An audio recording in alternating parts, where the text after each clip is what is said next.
Sit down, please. We need to talk. This is not going to be an easy conversation to have. We unfortunately live in a society where expressing an opinion can get you cancelled, but we're not doing that. We're not subscribing to that. I think free speech is so important, and we need to be able to sit down as adults and have respectful conversations with each other, even if, and especially if, we disagree.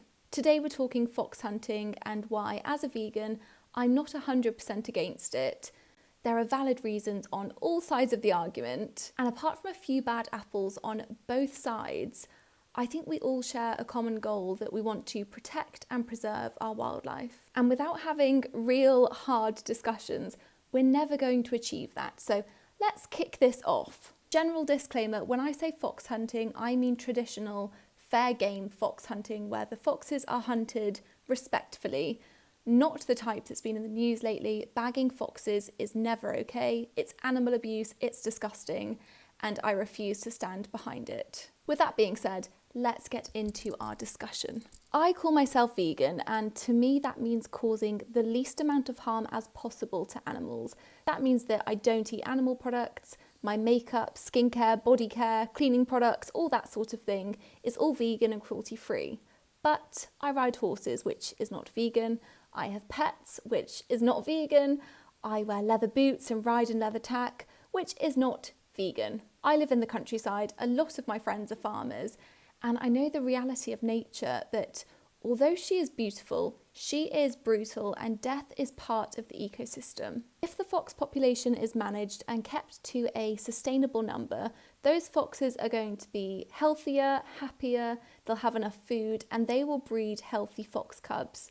If they're left to their own devices to run wild and overpopulate, they will start flooding into towns and cities looking for survival, and we are seeing that almost daily already, and those foxes never look healthy, and eventually they're going to be wiped out from disease. So I think there is a good argument for why the fox population needs controlling. So why hunting with hounds rather than using another method such as shooting? And with shooting, there's just such a high margin for error. You could shoot another person, you could shoot another animal, or you could miss the shot with the fox, shoot it in the leg, it will run off and die very slowly and painfully over the next few hours, days, or weeks. Whereas hounds are very good at what they do. They can tell just from the scent of a fox whether it's young, old, healthy, sick, and they will hunt the fox they think they have the best chance of catching, which means only the weaker foxes are going to be hunted. A healthy fox will escape, and if a weaker fox is caught, it's quick. The hounds don't torture, they don't tease, it's done, and it's done quickly. So although it looks brutal and ideally no animals would die or no one would die, but the reality of it is they do need controlling, and we need to find the best method of doing that. So my view on balance, I think, is that hunting foxes with hounds is causing the least amount of harm as possible to the fox population as a whole.